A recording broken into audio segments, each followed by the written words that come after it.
sekalian, kita bertemu di kegiatan Matsama hari kedua pada hari Selasa ini bagi anakku sekalian, di mana materi kegiatan Matsama pada materi pertama ini adalah tata tertib MTS Negeri 3 Jeneponto dan organisasi yang ada di sekolah kita ini. Terus bagi anakku sekalian, sebelumnya saya mulai dari materi ini, saya ingin bertanya pada anakku sekalian, bagaimana tentang kesehatan dan keadaan bagi anakku sekalian dalam keadaan pandemi Corona-19 ini. Mudah-mudahan kita terlindungi oleh Allah Subhanahu wa Ta'ala.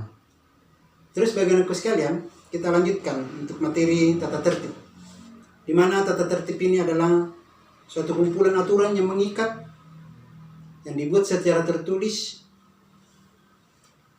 di warga madrasah dalam rangka proses berinteraksi di lingkungan sekolah kita ini. Jadi kita harus ketahui bahwa tata tertib itu dimanapun kita berada harus ada yang mengikat aturan-aturan tentang bagaimana tata cara berperilaku dan berbahasa, bersopan santun di lingkungan sekolah kita ini. Terus bagi anakku sekalian, dan tata tertib ini mempunyai tujuan. Jadi pertama adalah agar peserta didik bagi anakku sekalian dalam mengikuti proses belajar mengajar ini, Anda harus mengetahui hak, tugas, dan kewajiban di madrasah kita ini. Kedua, bagi anakku sekalian mengetahui hal-hal yang diperbolehkan dan mana yang dilarang dan mana yang diperbolehkan di sekolah kita ini. Yang ketiga adalah peserta didik melaksanakan baik sungguh-sungguh dan sungguh-sungguh secara seluruh aturan yang ada untuk bagaimana diterapkan dan dipatuhi aturan yang berlaku di sekolah kita ini. Dalam tata tertib ini bagi anakku sekalian ada tata tertib secara umum yang mengatur tentang bagaimana cara berpakaian, bagaimana waktu kita datang ke sekolah kita ini, dan bagaimana apabila kita tidak masuk itu harus melalui izin. Terus bagi anakku sekalian, jadi ada tata tertib secara umum dan ada tata tertib secara khusus. Jadi secara umum ini kita pelajari dan kita harus uraikan di mana bagi anakku sekalian persiapan untuk tata cara berpakaian. Tata cara berpakaian ini bagi anakku sekalian, saya ini sebagai guru BP yang selalu menjelaskan tentang bagaimana itu tata tertib yang berhubungan dengan tata tertib, termasuk berpakaian itu ada tata aturannya. Yang sebentar di tata tertib secara khusus itu akan diuraikan secara langsung dan saya uraikan secara langsung, secara detail, yang ada selebarannya. Mungkin Anda bisa baca secara secara kertas dan secara detail bagi anakku sekalian di lampiran video di belakang ini. Terus bagi anakku sekalian, perlu Anda ketahui bahwa tata tertib ini mungkin semua stakeholder yang ada di sekolah kita ini bersepakat untuk mematuhi yang tertera pada tata tertib sekolah kita ini bagi anakku sekalian. Saya kira ini untuk penjelasan tata tertib ini, dan silahkan menyimak tata tertib secara khusus dari penjelasan saya di lampiran berikut ini. Saya silakan. Baiklah bagi anakku sekalian, saya akan menjelaskan sedikit tentang tatib, pedoman pelanggaran bagi siswa sesuai dengan nilai pelanggaran tata tertib. Terus bagi anakku sekalian, dalam tatib ini ada 3 klasifikasi pelanggaran. Pertama ada pelanggaran berat, itu skornya 100 sampai 25. Terus pelanggaran sedang itu 20 sampai 5. Dan klasifikasi ketiga adalah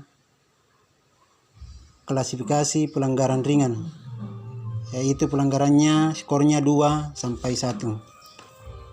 Baiklah, kita lanjut bagi anakku sekalian, surat pernyataan orang tua siswa. Jadi di lembaran berikutnya ini ada istilah surat pernyataan orang tua siswa. Jadi orang tua harus betul-betul mengetahui dan menyetujui pernyataan ini. Di sini saya akan berikan kepada semua siswa baru surat pernyataan ini per bentuk lembaran, yang ini harus diisi. Jadi saya akan bacakan yang bertanda tangan di bawah ini. Kami orang tua, wali, siswa dari nama siswa, jadi namamu bagi anakku sekalian, tempat tanggal lahir, agama, NIS, kelas dengan alamat. Dengan ini kami menerima surat tata tertib yang berlaku di MTs Negeri 3 Jeneponto beserta konsekuensinya atau hukumannya apabila tatip tersebut dilanggar oleh anak kami. Demikianlah surat pernyataan ini kami buat tanpa ada unsur paksaan apapun dan dapat dipergunakan sebagaimana mestinya. Jadi di sini ditulis kapan diisi pernyataan ini bagi anakku sekalian. Misalnya Bisoli tanggal berapa dan tahun 2020 yang membuat pernyataan siswa, jadi ditulis namamu bagi anakku sekalian dan ditandatangani di atasnya, dan begitu pun juga diketahui oleh orang tua siswa, wali, misalnya bapakmu atau mamamu. Kalau misalnya Anda tinggal di tantemu atau ommu, nama ommu di situ yang harus tertera dan ditandatangani di atasnya. Mengetahui guru BK atau BP MTs Negeri 3 Jeneponto. Ini adalah merupakan salah satu contoh surat pernyataan orang tua siswa wali. Terima kasih. Baiklah, bagi anakku sekalian, kita lanjutkan kembali tentang, karena ada 2 materi, pokok materi, yaitu tadi mengenai tentang tata tertib. Yang kedua ini adalah mengenai tentang organisasi yang ada di madrasah kita ini. Kita perlu ketahui bahwa setiap sekolah, baik di SMP, di SMA, maupun di madrasah kita ini mempunyai organisasi. Kalau di sekolah umum namanya organisasi OSIS. Tapi kalau di MTS ini atau sekolah agama ini, itu berubah nama menjadi OSIM. Apa itu artinya? Apa perpanjangan dari OSIM?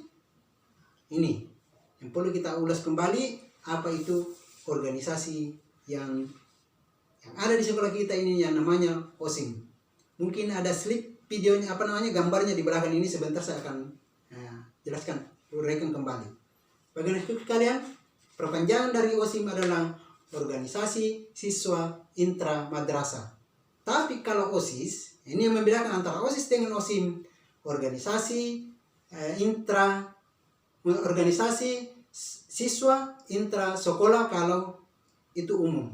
Tapi kita ini berada di naungan madrasah, maka biasa diganti, diistilahkan dengan OSIM. Terus bagi anakku sekalian, di OSIM ini akan menaungi beberapa beberapa kegiatan. Jadi semua kegiatan yang berlaku di sekolah kita ini, semua yang dia lakukan di sekolah kita ini, itu sudah harus melalui kegiatan dari organisasi sekolah kita ini.